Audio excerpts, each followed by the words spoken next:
अलिबागचे शिवसेना शिंदे गटाचे आमदार महेंद्र दळवी यांच्या पत्नी मानसी दळवी यांनी गुरुवार दिनांक 26 सप्टेंबर रोजी जिल्हा परिषदेच्या शिक्षण विभागातील अधिकाऱ्यांना मारहाण केल्याची चर्चा अलिबागमध्ये ऐकायला मिळत आहे। याबाबतचा एक व्हिडिओ समाज माध्यमांवर फिरत असून त्यामुळे अलिबागमध्ये चांगलीच खळबळ माजली आहे। अलिबागमधील आरसीएफ शाळा बंद करून त्यातील विद्यार्थ्यांचे अन्य शाळांमध्ये समायोजन करण्याची मागणी केली जात आहे। त्यासाठी शिक्षण विभागातील अधिकाऱ्यांनी शासनाला अहवाल पाठवला। त्या रागातून ही मारहाण झाली असल्याचं प्राथमिक वृत्त समोर आलंय।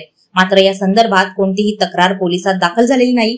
आरसीएफ शाळा बंद होणार अशी बातमी पसरल्यानं पालक शाळेत गोळा झाले होते। यावेळी शिक्षण विभागातील काही अधिकारी आले होते। अहवाल कोणी तयार केला याचा जाब या अधिकाऱ्यांना विचारण्यात येत होता। त्याचवेळी मानसी दळवी यांनी अधिकाऱ्यांवर हात उचलल्याचं व्हायरल व्हिडिओमध्ये दिसतंय।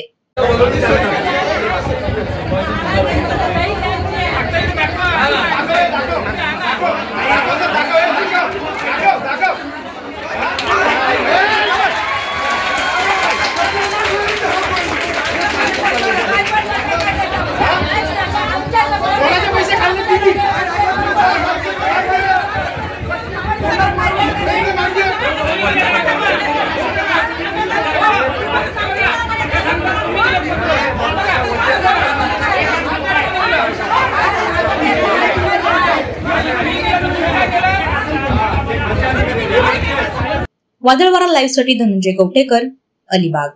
नवी मुंबई व रायगड जिल्ह्यातील ताज्या बातम्या आणि घडामोडींसाठी सबस्क्राइब करा वादळवारा लाईव्ह चॅनल आणि दाबा बेल आयकॉन।